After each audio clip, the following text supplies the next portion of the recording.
kente. I love the fact that we're doing the African print here, and of course, then a gentleman who is also wearing her fugu, as we call it here in Ghana, all proudly African made, which I'm loving and I love to see. Welcome to the couch. Thank Welcome. you. I love Thank your you. outfit. I love the colors. They look Thank you. good with the Thank hair you. and everything. And the fugu, was this planned? No. I like the way you said no. If it was planned, I'm like, oh, you guys should have told me. So I also rock my African prints today. But anyway, welcome to the couch. And thank you for doing the good work. I'm going to go ahead and introduce my guest to you. So the ever gorgeous lady facing me, we decided to counter the man in the middle. Yeah, we're sorry about that. It's Dr. Wada J. Evans. And she's the CEO of Wonderland Naturals, scholar, practitioner, education activist, grassroots servant leader, and a Pan-Africanist. Now, I love the Pan-Africanist. Welcome home. This is your house. Pan-African TV is your house. Welcome to the couch with Elmo Pra. And of course, a gentleman who is in the person of Opari Benjamin Kwame, environmental health officer and CEO of Benemeth Foundation. Welcome to the show. Thank you. Okay, so like I said in my intro, we're doing philanthropic projects, and tonight we are talking about one of the, we are talking about Benemeth projects, which is equally doing like amazing, very well in society and everywhere, every corner. Where the government is not looking, they are looking. They are correcting things. They are giving back to the society. They are making sure people are living good. People get the basic things they need in wherever they are, and they are doing it. So we're doing philanthropic projects. Welcome to the show once again. I've welcomed you like 1,000 times. I'm excited to have you. All right. I mean, in your intro, you're like a CEO of Wonderland, and you're also like the CEO of Benemeth Foundation. How did you guys meet to collaborate? And I'll start from you, Mr. Benjamin. All right. It's simple. We met online. Online? Yes. Well, so while people are meeting and getting married online, people are meeting online and doing good things for our country. Yes. All right, so the story. We met online. I saw her on Facebook, and I sent a friend request, and we decided to we started to talk. We started chatting, talking, and we met. And what she was doing was she was planting library in schools. Okay. So that drew my attention, because my community where I'm coming from, we also need something like that. We also need a library. I think when I was in school, we didn't get that opportunity, but there was no library. I mean, the GHS, we don't have some subject teachers before we even wrote the BC. Wow. So library was one of the things I'm also thinking about. So meeting her, and that was her interest. It was good, and then we started it from there. So we organized the first program that is in a Volta region, in Ajokwe RC Primary School. That is the first place where we started. That is the first place we planted a mini library, and it was good. And from that day till now, we are still working, and we are working together. And things some of the going well. works we will get into it later on. Okay. But then let me come to you, Dr. Wada. Why did you decide to take this path, the path of being a grassroots leader, a Pan-Africanist? You could have been decided to be anything in the world. Why this path? Help us understand. Well, there's deciding to be something, and then there's a calling. Okay. And so this for me is a calling on my life, that I'm meant to do grassroots activism coming out of the legacy of the stolen African, who, if you're a descendant of a slave, there is no salary that you get. So once you can do something for yourself, you have to do it collectively. You have to help each other. So that's part of just who I am. I come from people who, in order to make it wherever they're at, they serve. And it's not particular. You know, it's just, if you have a home and there's a piece of paper outside your home, go pick that up. If you have a park and the children need supervision, you're an adult, go supervise. Like these are things that are just natural to the type of primarily women, men too, but I just model myself after a lot of those really amazing women, so that's why. And so I happen to be here. And how long have you been doing? How long have I been in Ghana? Yeah, in Ghana, and have you been giving back to the I've been in Ghana now, it's 3.5 years. But in terms of my service to the continent, it started in 2015, 2016. I started in South Africa, and I went to Uganda. I served Tanzania, and then, but where I've lived the longest is here in Ghana. So the Ghanaians snatched me up. Oh yeah, we did, and we had to. We didn't let you go. All right, so why did you decide to collaborate with Mr. Opare on the BNF? Well, he was talking the right language, which was the language of literacy, education. He wanted desperately to like give his former school, his community, just a little bit of something. And what I was offering him, in fact, he asked me, he said, how much will it cost for the mini library? And I said, no, the mini library is a gift from me to you, to the community.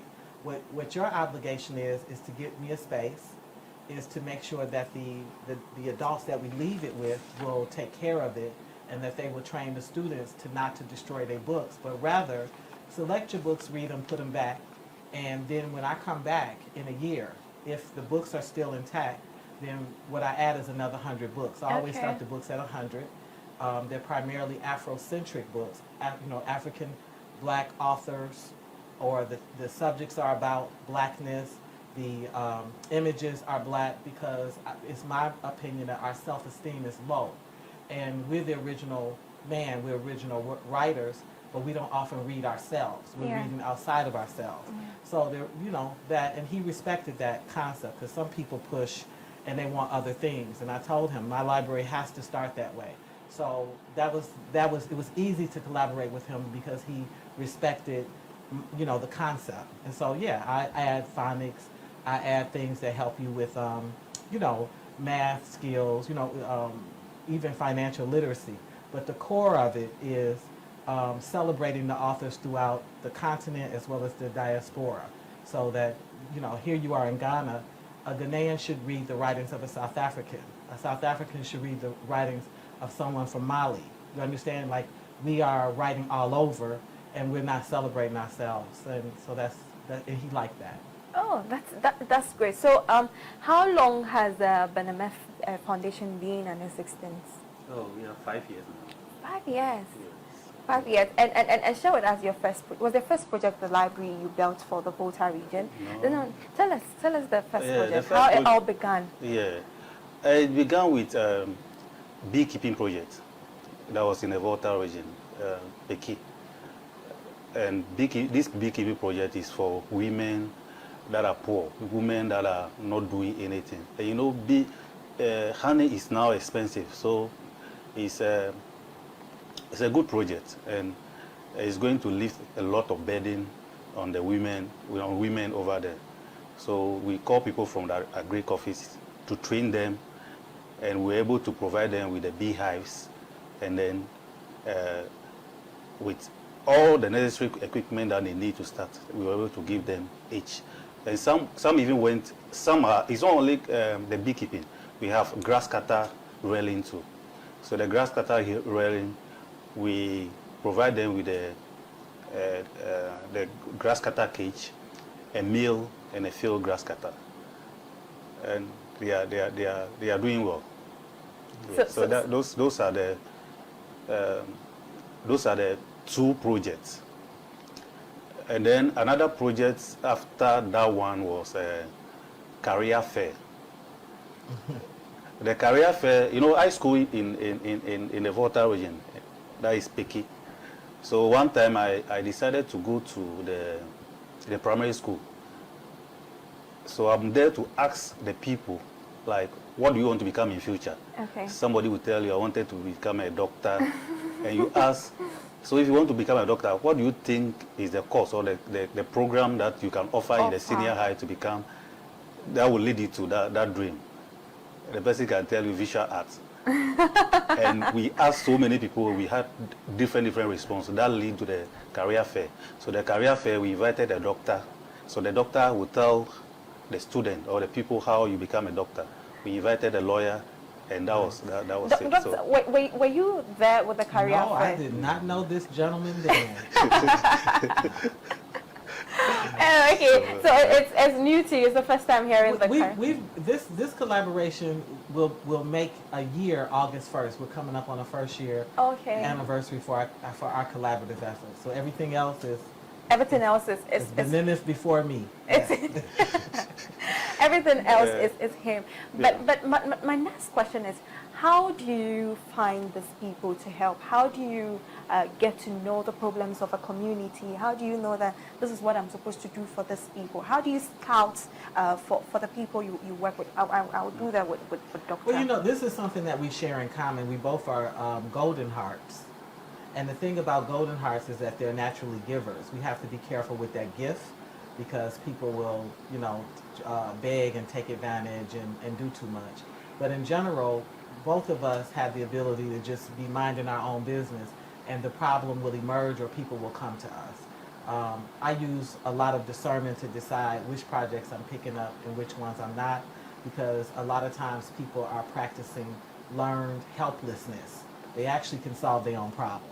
Okay? and sometimes they are the problem itself. And then there are other people who, they're on the humanity chain, they're just low. And they just simply need the help, that you need to help lift them in humanity, and then they'll do fine. And so he and I share that in common, and I think every other day, he's telling me about somebody that contacted him. Definitely I get a fair share, but then we also just use our own human lens. Like we'll see a situation and decide we want to get in that. But I only get in the ones I can solve. Okay. So, and then I am quick to admit and tell people, this one is too big for me, and I have no business touching this.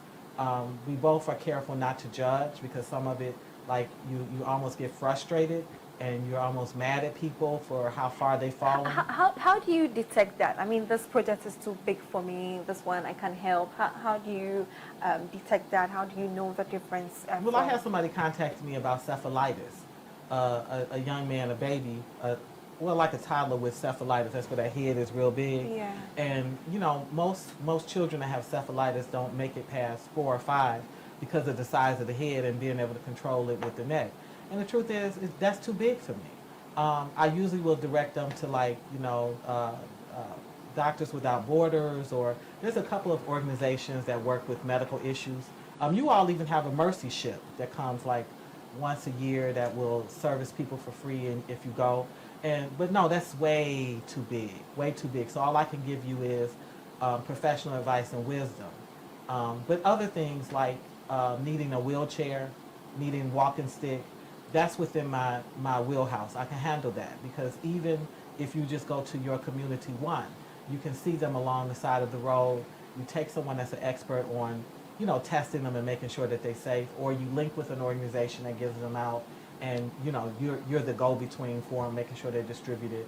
So yeah, I can manage that. Okay, that's great. Mr. Opare, before you met Dr. Wada, how were you scouting for the people that you were helping? How were you scouting? How did you know that, okay, these people... For me, I think these people live among us. They are in our own neighborhood. They are close to us. When you put your eyes on ground, you can tell who need this help. Let me give you an example. Okay. Like where I live, there's a house close to me. It is just a house before my place, and they don't have a toilet. So what they do is they go to the washroom, and then into the polythene bag or they throw it behind their building. In the bush. And because of that. Name, I forgot to. Yes, open stowaway or defecation. Open defecation. So we have a Ghanaian name for that, but I forgot. Yeah. So and they throw it there. When I get up in the morning, sometimes when I'm going to work, you see them at the bathroom. You see that they are walking. They are going. Yes. Yeah. And because of that, they don't clear the place, because that is where they dump those things. And these are people who I've seen. So I walk to them and I discuss it with them that, no, this what you are doing is bad. I told them about the heavy effects of it. So I came to Dr. Wanda and we discussed it. And then we pay for it and it was done. So they also have a toilet. So, so these people, they are in the community. You can see them. You can see them on the street.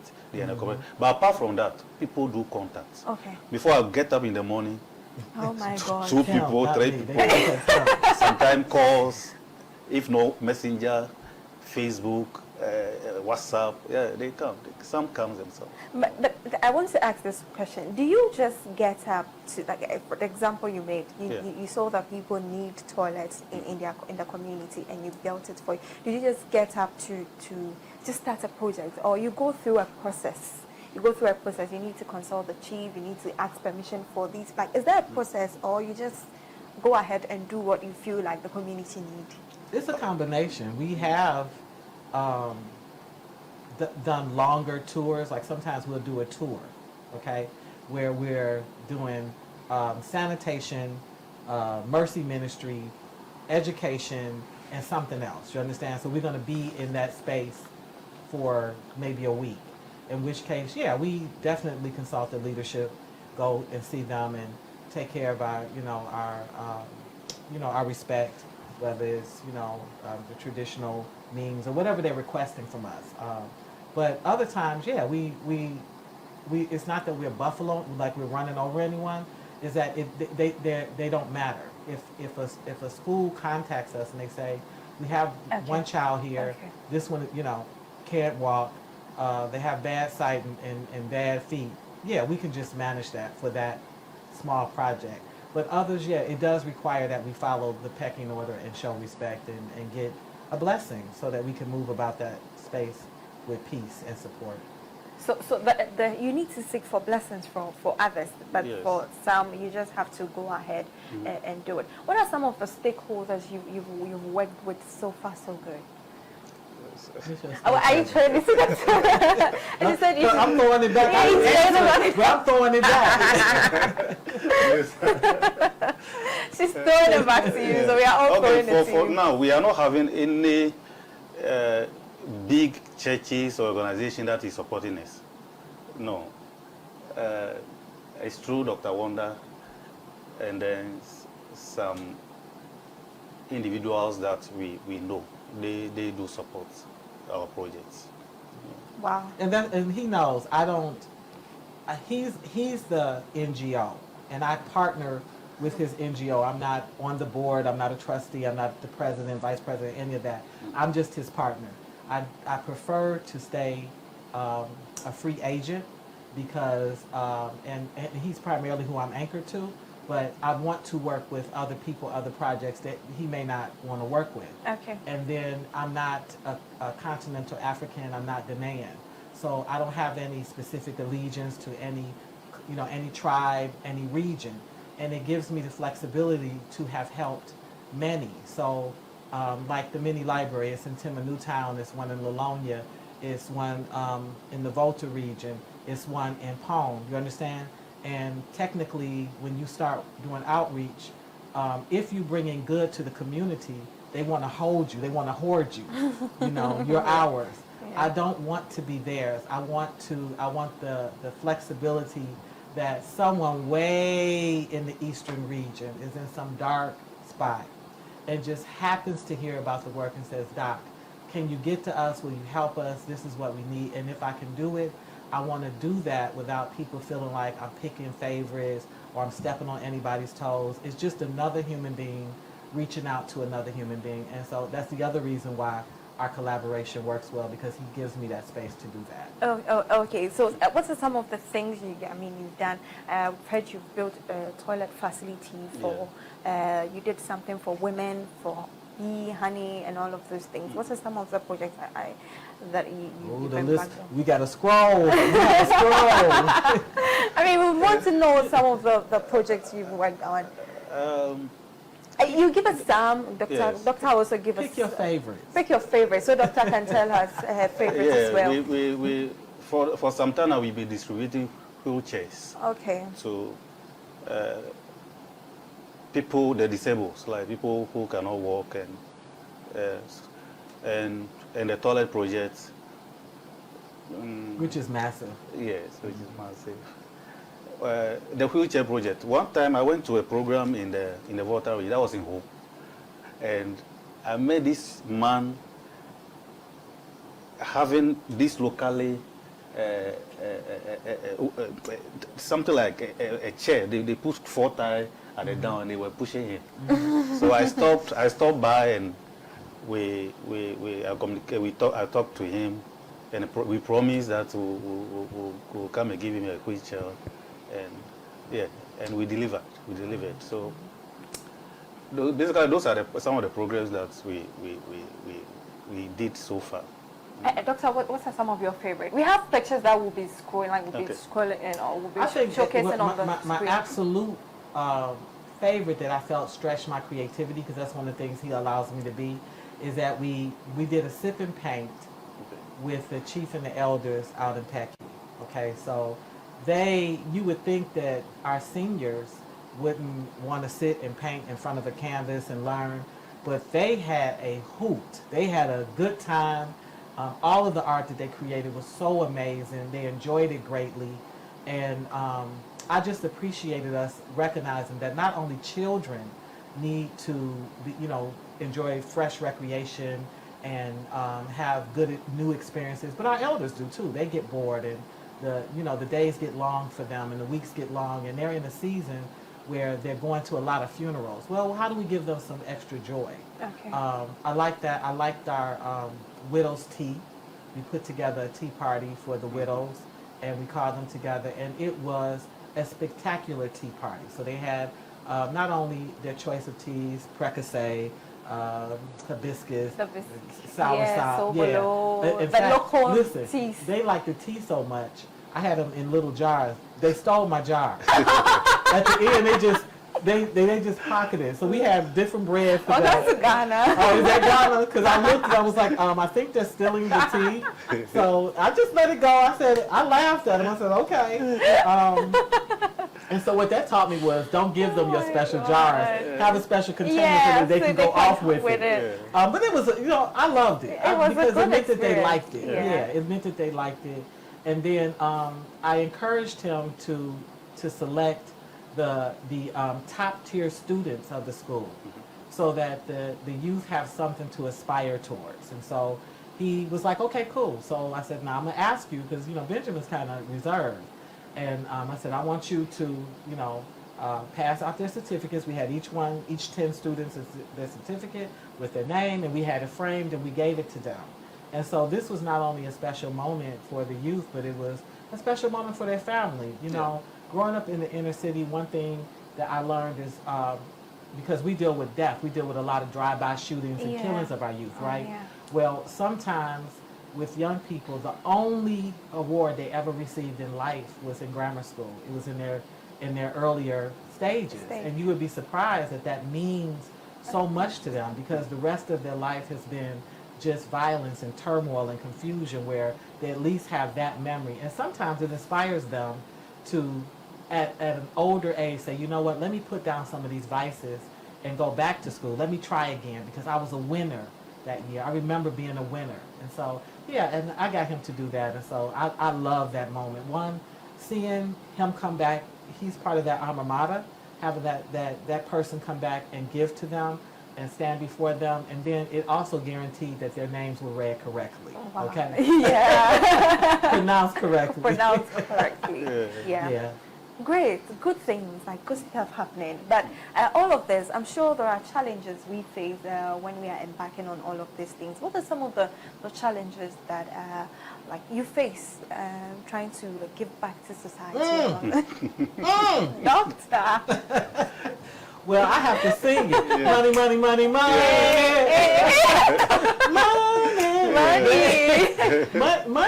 Money is a challenge if you let it be a challenge. Okay. So I don't align with any mega churches or corporations. I don't particularly go after grants, because I actually believe that the people have it, but they just don't know that they have it. And so I always remind myself, how did we get our students off to school? How did we pay for clothes? How did we feed ourselves before we were waiting on big corporations and grants and sitting around waiting for this money to come from other places, and we had it. You understand? Even if it was a penny here and a dollar there, we was able to pull it together. So, yeah, I believe in working with my network of family and friends and colleagues and coworkers, and we're in a period where we're wasteful, to me, in my opinion, where we've spent quite a bit of money on expensive technology, maybe physical beautification, getting, expensive cars, all kind of material things. Now, people have a right to that. They've worked for that. They should be able to enjoy those things, so I don't judge it. But it also means that you have a little bit. You got an extra $3, $4, $5 that you can give towards something that you care about. And so that's one. But then also, I think, in general, what Golden Hearts do is they have planted seeds early on where they've assisted and helped, and people actually remember. They do remember when you came to funerals for them, or helped them with baby showers, or assisted them when they were sick, or shared your food, or gave them a place to rest. And you would think that that wouldn't come back. But for my life, and I can only speak for mine, I flow. I can bring it in. I'm blessed to be able to say that. But I have all my life loved people. Even when I don't like them, I don't hurt them. Okay. It's never my intention to harm them. And so people remember, and they give back in that way. All right, Mr. Perry, quickly, challenges that you face giving back to them, before we move to the biggest project we're here to talk about. She said it all. Okay. It's money, financial problem. Oh, okay. Yeah, and the demand. Sometimes the demand is high. It's high. It's 65 days. It's every day. Somebody is requesting for something. Every single day. Every day. Yes. Oh my God! I don't wish to have your phone. No, his phone. No, his phone. He's I don't a softie. I don't give out my number. He do. I do not want to have your Every day, phone, not yeah. even in the day. It's a challenge. Wow. So money is a challenge, yeah. Money is the biggest challenge. Yeah. Okay, we'll get into how people can support that before the show ends. But let's talk about the tallest man in Ghana. Yeah! We are excited, right? The tallest man in Ghana. It took us all by surprise, waking up one day on the news. We have a tallest man in Ghana. We're all like, oh my God, he lives here on earth. How did he survive? And first of all, how did you meet this gentleman, and why? He contacted Benjamin. Oh, one of the callers. Yeah, from the other toilet projects. Yeah, I guess he witnessed it and contacted him. And why did you decide to go out and help this man? What was the reason? Well, he contacted us, and it's a need. I see toilets, a household toilet, as a need, not a want. Okay. And every person or everyone must have a household toilet. So when the call came, I see it as a need. And they complain that he goes to the bush, and with the height, and he has to squat before doing that. It's so sad. Mm-hmm. So we just have to do it. He said it was starting to hurt. It was hurting him. Yeah. There's a picture. There's a picture on. There you are. Tell us about this. This is when you met. There's a picture on the screen. He rides that moto. Yeah. And his knees are almost at his chin. Oh my God. Yeah. Or he rides with it open. His legs kind of open. Okay. So is that the time you met him? Or? Yeah, that was last Saturday, right? No, Friday. We flew to Gambrada. Okay. Gambaga. Yeah. Oh, he lives at Gambaga, yes. And he contacted you all the way from. Yeah. Yeah. Wow. Yeah. So this was his place. In tell us about this picture, Doctor. Yeah, baby. We had the fist bump to let him know, yeah, we solid. We down for each other. Yeah. And this one. Yeah, okay. That is the toilet behind. That's the tall. He's really tall. Yes, he is. And that's the project. So he reached out, and you decided to, build the. Well, I encouraged him. Benjamin actually felt like this was one that he almost thought was too big for us. Yeah. Oh, why was it too big for you? Because he's in the northeast region of the country, and we didn't have any money Okay. to get to him, and we understood like we're going to have to build this. The other toilets that we did were under we were supplementing the Gamma program, okay, and so the government was paying 60%, and we came and we fundraised for the 40%, so that those individual families could have a toilet. So that's different. But this one was 100% fundraised, and it costs more because he's bigger. He's bigger, Yeah, so he he needed more needed space. he needed more space and a bigger room for him. Right, but I told Benjamin, I said, you know what, they're going to have a heart for him. You know, they'll have a heart for him. Let's try. So I set up a fundraiser, and I just did a very basic one just on Facebook, and yeah, they did actually respond. You know, like first they were shocked, and then again, like Ghana has a man that tall, yes. Yes. He's actually 29 years old. 29, yeah. Which is pretty young. Yeah. And, you know, by all accounts, he's still growing. He wants the surgery to stop growing. But I said, listen, we can do this. We can do this, and we did. So it didn't take us that long. I think we raised the money in a week. Wow. And then the Benjamin arranged for the contractors in his area. Okay. And they promised us 7 days. And they gave us 7 days. In Wow. 7 days, the toilet was constructed. We didn't have any shenanigans, any game playing, none of that. Oh, And it's a babe, beautiful, beautiful It's on our screen. toilet. Wow. Look out, and they listen. See those legs? He's Oh, comfortable. Yeah, he's comfortable. Yes. It's spacious enough for him. I have Look at one the wish. excitement on his face. I want him to have a handle, though.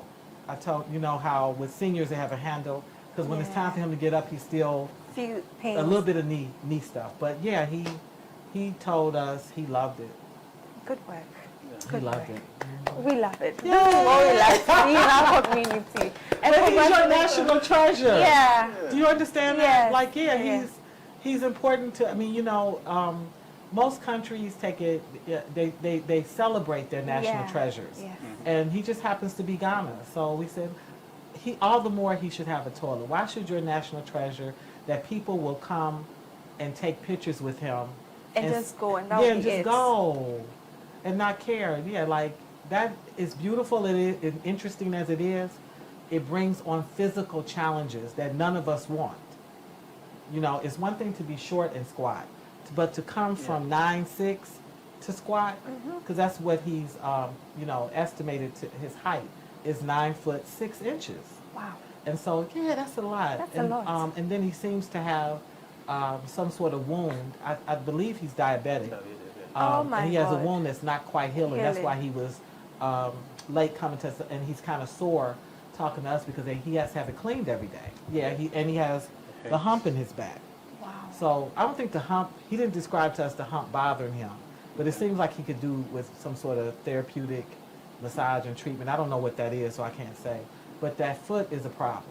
That foot is definitely a problem. So yeah, we wanted to get him the attention where not only do you know we celebrate a toilet, but if other people would like to help him, In a different way. because he wants to get married. Believe it or not, he actually has dreams. He wants to be married. He wants to have children. That's something that he wants for himself. Wow.